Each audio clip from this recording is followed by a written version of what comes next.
Hello friends, කොහොමද ඔයාලට? ඉතින් අපි හිතන ඔයාලා හොඳින් ඉන්නව ඇති කියලා. ඔන්න අද තමයි ඒ දවස. ලැට්වියා ඇවිල්ලා අවුරුදු 3කට පස්සේ අපි නැවත යනවා අපේ වැකේෂන් එකට මාසයකට අපේ රටට. After 3 years. අද කොහෙද යන්නේ? After 3 years, yeah? දැන් අපි එයාපෝට් එකට යන ගමන් ඉන්නේ.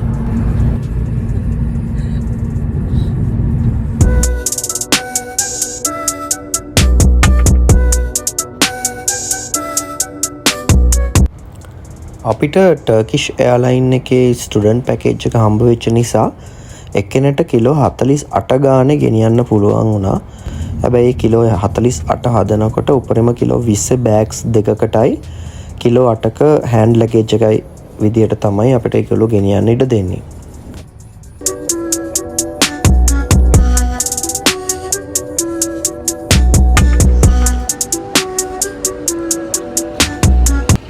ඉතින් මෙන්න මේ විදිහට තමයි අපේ බෑග්ස් අපි ලෑස්ති කරගෙන තිබ්බේ. ඒ වගේම තමයි මෙතන විශේෂ දෙයක් කියන්න ඕනේ, මේගොල්ලෝ අපිට ඉඩ දුන්නා හෑන්ඩ් ලගේජ් දෙකත් මේන් ලගේජස් එක්කම යවන්න. එතකොට ට්‍රාන්සිට් එකේදී උනත් අපිට ඒ බෑග්ස් අතර ගන්න ඕනේ නැහැ. ඒක කෙලින්ම ශ්‍රී ලංකන් එයාපෝට් එකේදී අපිට එළියට ගන්න පුළුවන් වුණා.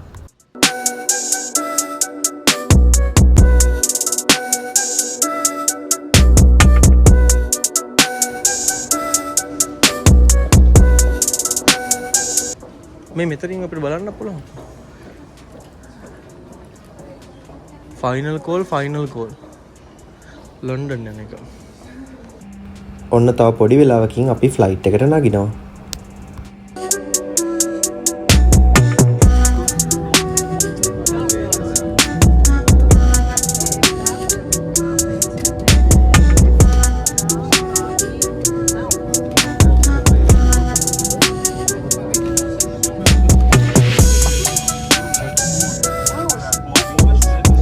ඔයගලන්ට විශේෂ දෙයක් කියන්න තියෙනවා.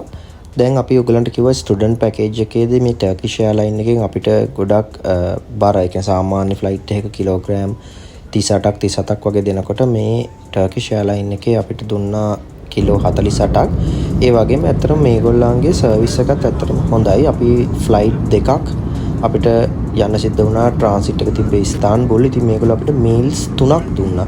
පළවෙනි ෆ්ලයිට් එක පැය 3:00මාරක වගේ දුරක් තිබ්බේ. එතන එක මීල් එකක් දුන්නා. ඒ වගේම දෙවෙනි ෆ්ලයිට් එකේදී අපිට බ්‍රෙක්ෆාස්ට් ඇන්ඩ් ඩිනර් කියන දෙකම අපිට හම්බ වුණා. ඉතින් ඇත්තටම ඒ කෑමත් හොඳටම හොඳයි, පෝෂන් එකත් හොඳයි, රසත් හොඳයි. මේගොල්ලන්ගේ සර්විස් එකත් ඇත්තටම හොඳයි. අපි ෆස්ට් ටයිම් තමයි ටර්කිෂ් එයාලයින් එකෙත් ආවේ. දැන් අපි ඉන්නේ ඉස්තාන්බුල්.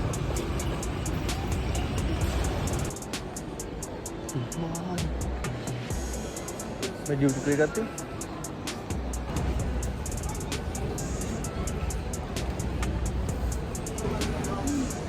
ඉතින් ඔයාලත් ඉස්තාන්බුල් හරහා ට්‍රාන්සිට් එක ඇවිල්ලා ලංකාවට යන කෙනෙක් නම්, එහෙමත් නැත්නම් ලංකාවේ ඉඳන් එන කෙනෙක් නම් මේ ඉස්තාන්බුල් එයාපෝට් එක ගැන පොඩි දෙයක් දැනගන්න.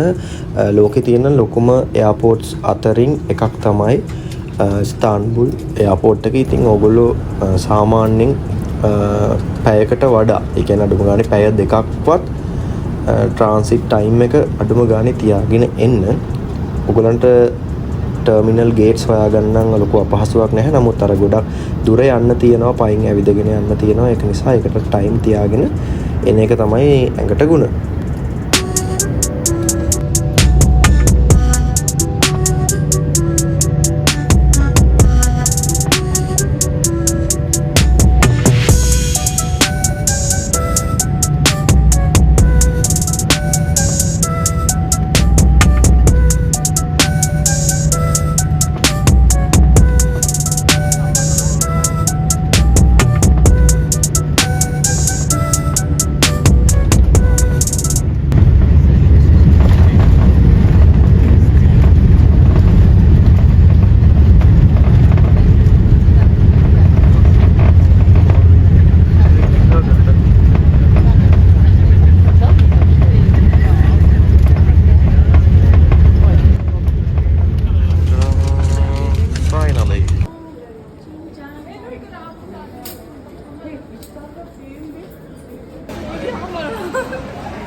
හරි හරි කමන්නේ.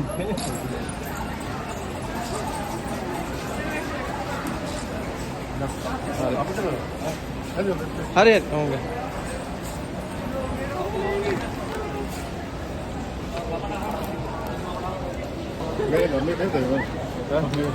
මේ දෙන්නගේ එකක් ගන්න ඕන. ඔව් මේ තාත්තගේ දුවගේ එකක් ගන්න.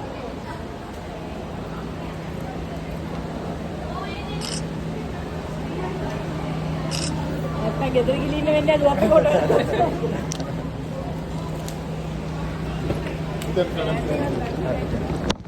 තාත්තා නෑ මේ කාලේ කරන ඉස්සර හරි.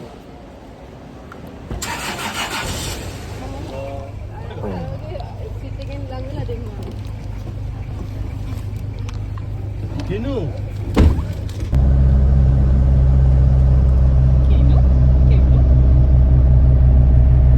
ඔයාගේ අයියා. ඒ වගේ තමයි ලස්සන. මේ වගේ මේ හරි ලස්සන.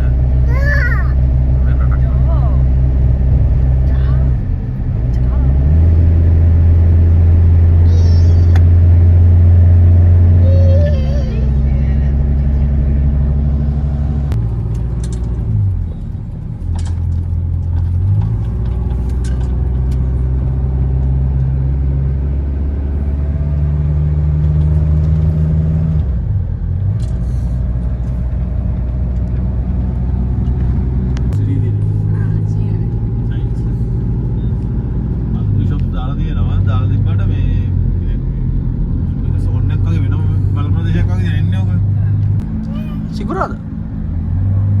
අයියේ. අර පහස නැගලා. ඔව්. ඒක මොකක් කරලා පැනගෙන යනවා නේ. අවුල දුන් ගන්න ආද කුල්පෙන්?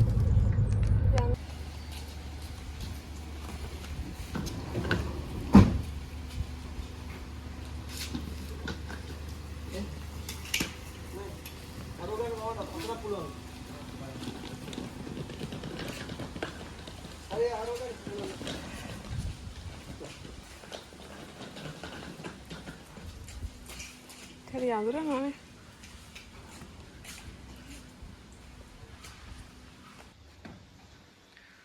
Home sweet home. අපේ අම්මා ඉඳපු මැංගුස් තංගා.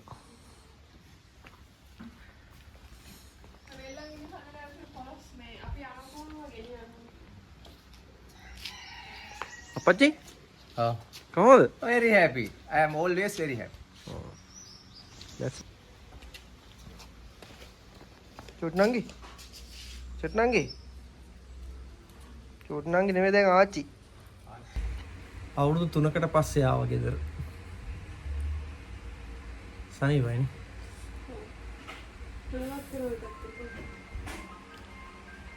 දවස් කීයක් ඉන්නවද? මං කියන ලංකාවේ. දවස් 37ක් සේරම දැන් තව තියෙන දවස් 35යි. ඉතින් දවස් දෙකක් වගේ ගියානේ එන්න. දැන් හිත දෙක කොහොමද තව දෙකක් 32යි. තව දවස් 32ක් විතර. 30 සේරම 35ක් විතරනේ. අපේ නංගි අපිව සර්ප්‍රයිස් කරන්න කියලා හිතාගෙන කේක් එකකුත් හදලා තිබ්බා. ඉතින් ওই විදිහට තමයි අද දවස ගෙවුනේ. අපි ඉස්සරහට බලමු අපි නිවාඩු කාලේ අපි මොනවද කරන්නේ ලංකාවේ ඇතුලේ කියලා.